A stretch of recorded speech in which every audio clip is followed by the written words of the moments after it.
We'll start with David Kelly, KVOA. Coach, there was a report during the FS1 broadcast that you guys had to play shorthanded on Saturday night with only 55 scholarship players.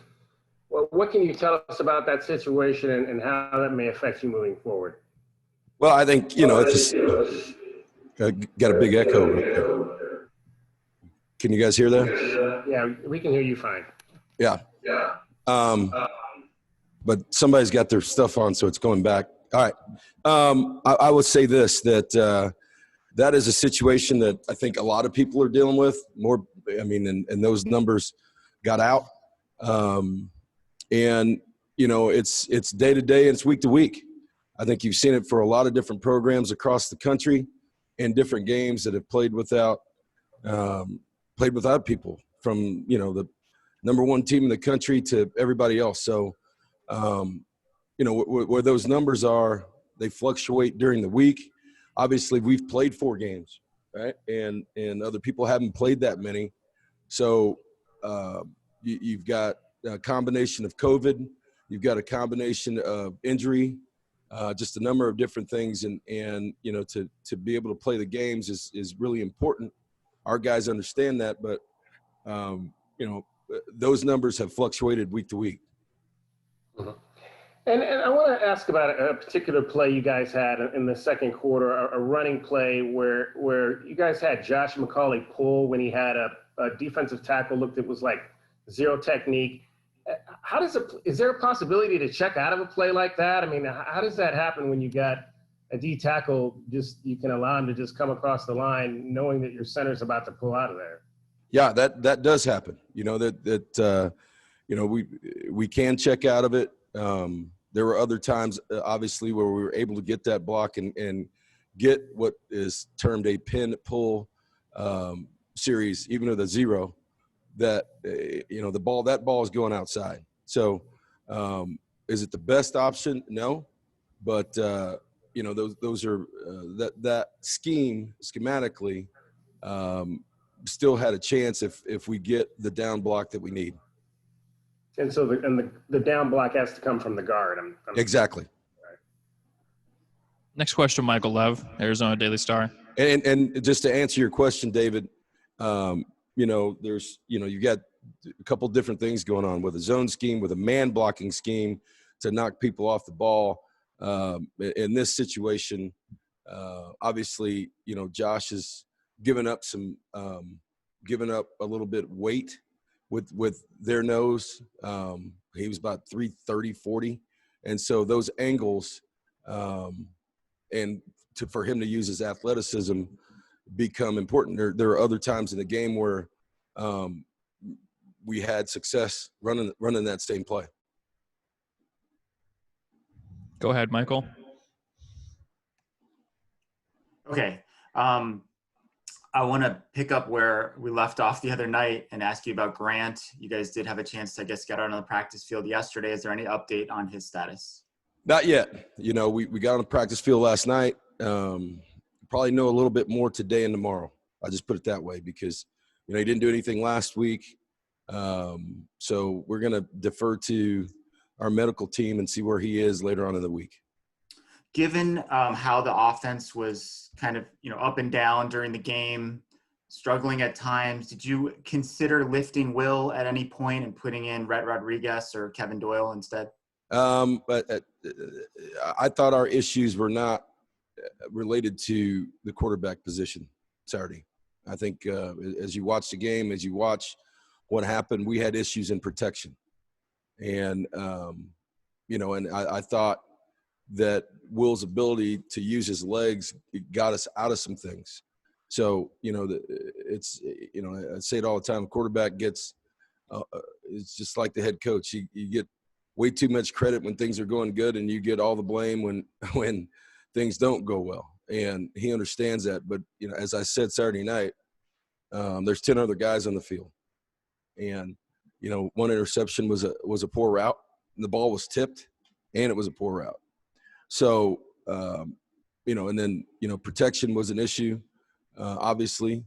And, us, as I said, game plan wise, us being able to run the ball, which we did effectively, by by numbers, but not by real, as I say, real game time, right? And third downs and staying on the field. And so, that's our challenge. If the third and medium area, where third, 5, 6, where we got to stay on the field. That's not just all the quarterback. So Kevin Doyle was one of the most highly ranked recruits that you've had since you've been here, and he hasn't really moved up the depth chart that much. Why do you think that is? Well, we're at practice all the time. So everybody has an opportunity during practice, as I say, to prove to the other players and to the coaches that, that you're going to be able to perform and do those things. It's not just a guess or just pick a guy. So, throughout preseason practice, Will moved up the chart by doing the things that he's done. Those spots are earned and not given away. And, we'll make changes as we've done since we've been here. You saw the changes in the offensive line last week, right? You saw changes in the defensive line, playing some younger guys, getting guys back in there, and even on defense, with Mays playing a bunch last weekend, right, at the safety position, whether it's injury or moving around, even Reddy Short, who didn't play a bunch last year, right? So, all those things are earned in practice, and they're evaluated in practice. And there's a lot of people, there's a lot of things that go into that, but those evaluations are daily, not just from the preseason practice, but daily. And I think you see those guys, a number of guys on this team moving up and down the depth chart right now, because trying to get the best people on the field and the people who during practice give us the best chance to play. And there's no agenda, right? Our agenda is to win. And as I've told other guys on the football team, coaches, players, everything else, look, we're going to put the guys out there that give us the best chance to win based on their day-to-day performance in practice and how they do in practice. Thank you. Next question, Justin Spears, Arizona Daily Star. Coach, obviously the first two results of the Territorial Cup didn't go in your favor, but how would you describe just the emotions and everything that goes into a game like this? Well, it's a rivalry game, right? So, that's the first thing you got to, one of the oldest, if not the oldest, in the country. And, along those lines, we've got a number of new players who don't understand it, right? Unless you've been in it, that you don't have a feel for the intensity. The first year, we missed a field goal to win the game. A back and forth game last year up there, the intensity level in the game, I think it was widely publicized a couple of years ago, the pregame, right? We had some issues before that, which changed some rules in college football, actually, for warm-ups and everything else. So a lot of these guys know each other, and it's intense. Between players and coaches, a lot of guys know each other, and it's a pride situation. And for our fans, alumni, and their fans, alumni, it's a big deal in the state. So, we're both coming in this thing, with looking for a win. And so I think that actually raises things up a little bit even more, because, we'll see what happens, after this game with what's going to go on with whatever the Pac-12 decides, and as far as games down the road. But obviously this one is impactful for a number of reasons, for our fans, for alumni, for our players. So yeah, the intensity level does get raised another bar.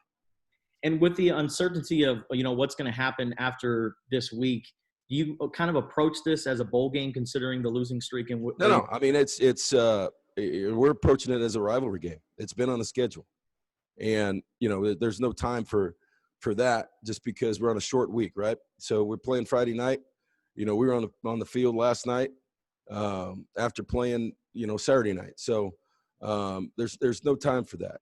I think what's more important is for our guys to feel, what the tradition, what the rivalry is. I had Chuck Cecil talk last night after practice just about his experience, what it means to him. There'll be a number of people that will be around the program this week just to make sure that some of the young guys and some of the transfers understand the importance and the tradition of this football game. And what did you take away from Coach Cecil's speech? Well, it was, it's obviously he's a very passionate person, right? And emotional. And so I thought it was a great way to kick off the week. Next question, Alec White, Arizona Daily Star. Hey, Coach, just to clarify on Grant's status, does he need to be able to practice at any point this week to have a chance to go on Saturday? Yes. Okay. And then for Jamari Joyner, how do you get the ball in his hands more? Because he was explosive at the end of last year, especially against ASU. How do you get him involved again like you did last game? Yeah, well, we'll see. We're trying to get – he had a 30-yard punt return. We got it to him the last week. 2 weeks ago, I think, it's sometimes the ball finds you based on coverage, right? We didn't really get anything out of Castile 2 weeks ago, but we got something. It's what you need. You need depth there, right? So you had two running backs rush for over 120 yards apiece. There's only one football, and our guys understand it based on what we're getting in coverage, what we're getting, and what our game plan is. Certainly Jamari is a big part of what we're doing, but Castile came on last week, which we need him to do. He didn't play the first game against SC. He's a dynamic player as well. And then did you have a chance to go back and watch Castile's catch, the acrobatic one? Have you seen, where does that rank in terms of, best catches that you've seen? No, he's a really good football player. And, the same question can be asked. He didn't play against SC, which in a man-to-man coverage game, that's kind of his deal, right? And Stanley has had some big moments too with man-to-man. So, we got some guys out there that can run, right? Particularly against press coverage and some things to get open. That's been an emphasis because that's what we're seeing.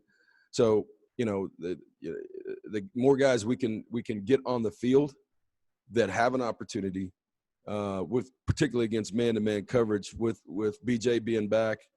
Obviously, Jamari's a little bit bigger guy that's playing inside and outside a lot, and Stanley has had his moments too. So, yeah, it's as I said, there's one football, and when you got two guys rushing for 120 apiece, and there's only so many plays. Next question, Jay Gonzalez, Fox Sports 1450. Kevin, this is getting back to the rivalry. This is your third shot at this rivalry. How do coaches who generally move around as you have get into a program like this and understand the rivalry? I mean, I've been here. Some of us have been involved in this rivalry for 50 plus years.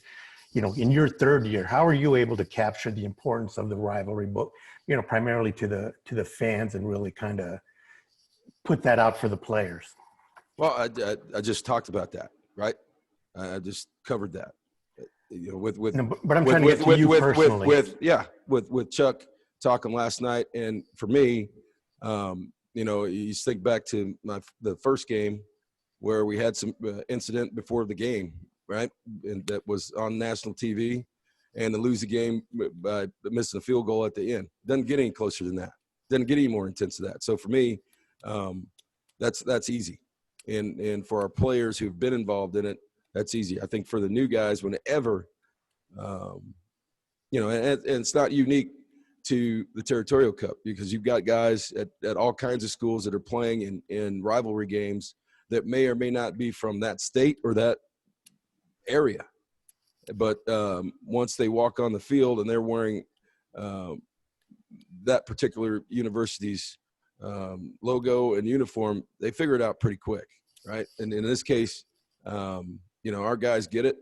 As I said, I thought it was important to kick off the week with guys who have been involved in it, as you have for a long time, and really express the intensity level of this game. All right, thank you. Next question, Shane Dale, Wildcat Country. Coach, in the 3 years you've been at Arizona, is there anything that you've learned that sets this rivalry apart from some of the other rivalries you've been a part of, either in terms of the off-field history or the intensity among the fans? Yeah, I didn't know. Chuck said that one year that they kidnapped three guys. So I didn't know that part, but I don't know that that's true or not. It might have just been getting them fired up. But wherever you go, there's always going to be that game, right? So, and when you're in it, that's when you have the appreciation for it. And it's just like anything else, right? So if you can look at it from afar and say, man, this is intense, but when you're in it, and not till you're in it, do you really get it? And I thought, because of what Chuck was talking about, and we'll have some other people be involved this week and talk about their experiences and what it means. And so, as a player, yeah, every game's important. For our fans, every game's important, but rivalry games just mean more. I've been a part of a bunch of them, and whether it's Red River Shootout, Old Oaken Bucket, Paul Bunyan Axe, you name it, right? So there's a bunch of them out there. Little Brown Jug. I've seen a bunch of them, right? So, but until you're in it, you don't understand the significance of what that means to a lot of different people besides the guys that are on the field. Can you mention real quick, Coach, any of the other alumni here who are going to come later this week and talk to the team? But I'll let you know at the end. Okay. Next question, Rich Herrera, Wildcats Radio 1290. Good afternoon, Coach. I want to follow up on what you talked about, coaching in some of these big rivalry games. What are the pros and cons this week of getting your team ready and having them focused versus getting so distracted because it is a rivalry week? I don't think there's no such thing as distracted from from a rivalry game. I think it's business as usual for preparation. I think the intensity level during the game, I think that's where it can be one way or the other, right? So the preparation piece is still going to be the same. Once you get to the stadium, once you start getting dressed, once you walk out there to warm up, then you start feeling that, and then how you channel those emotions become important to be successul. Following up on the game from last week, the turnovers, the fumble recovery, the two interceptions by Pandy. Can you talk about the emphasis that you had in practice leading up to the game, and then how you're going to build on that for the next few games as far as takeaways go? Yeah, we went 3 weeks, right, without a turnover, without a takeaway, right, and or very minimal. So, as I said Saturday night, I thought Anthony Pandy being able to practice for the last week was big, and I think it showed up in his performance with his tackles, how physical he was, how he ran to the ball, and as I've said before, with our guys,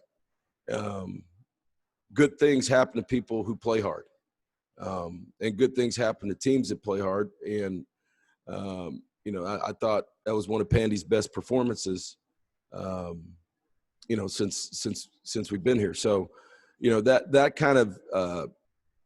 kind of effort and energy is contagious, and we need him to continue this week during practice to kind of set the tone and pick up where he left off Saturday night.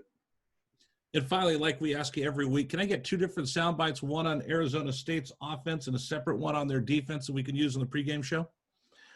Yeah, I think they've only played a couple games, but obviously coming into this season, Jaden Daniels is a very, very talented player, right? And can do things with his legs, can do things with his arm, and they've got some real good skilled players for what they do. Some RPO stuff, but obviously he can operate at a high level when he gets going. You look at their defense, and that's Herm's known for that, right? And then they've got in Pierce and Marvin, they're on those guys. They got one of the best players in the league, I think, and Evan Fields is what's he got, 11 tackles a game right now in 2 games.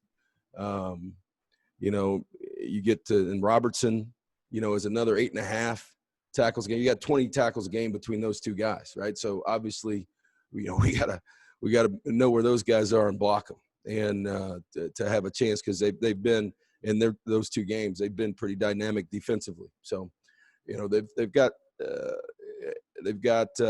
some dynamic players on both sides of the ball. Great. Thank you very much. Good luck this week. Thank you. We have time for one more question for Coach. We'll go to Bailey O'Carroll, KOLD.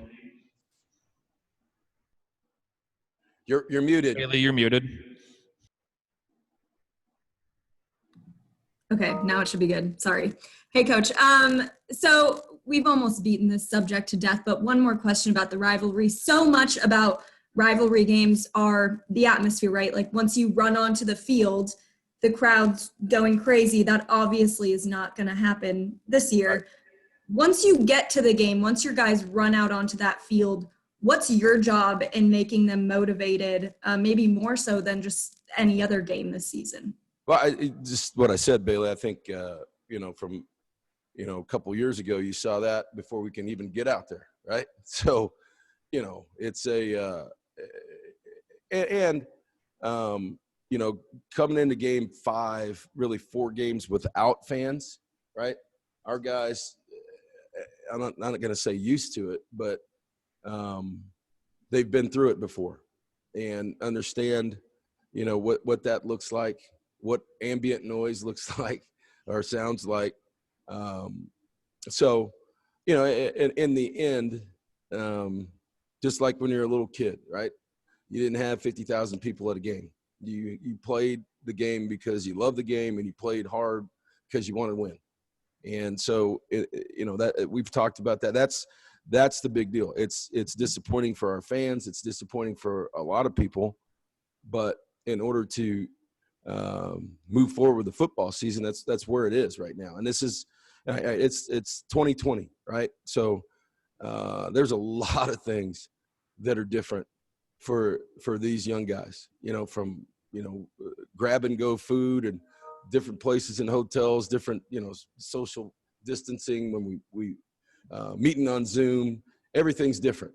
So you embrace playing, because there's a lot of teams that I talked to. A good friend of mine as a coach, they've had 6 games canceled this year, and that's tough on guys too, to practice all week and then get games canceled. To have 6 of them, everybody's got challenges right now in 2020. So just like what we're doing right here, right, with Zoom. So it just gets back to you're playing a game, and just like you played in the park, just like you played, whether it was Pop Warner, Little League, middle school, whatever that is, it gets back to playing football and doing something that you like to do and taking pride in it. Thanks. And one follow-up to that. Have you heard any of your guys who have played in this rivalry game before talk to those who haven't, and what message have they been relaying to each other? Yeah, I mean, guys are, they share different things. You got to remember, we got on the field last night for the first time, right? And they're still in school now. So we won't see them again till this afternoon. So, there's, I'll meet with the captains this week. I'll meet with a bunch of guys that have been through it. And, when we meet again today, and basically we covered Saturday night's game yesterday and moved on to, basic game planning for this week on a short week. So there'll be more of those discussions as we go through the week. Thank you, everybody. All right. Thank you.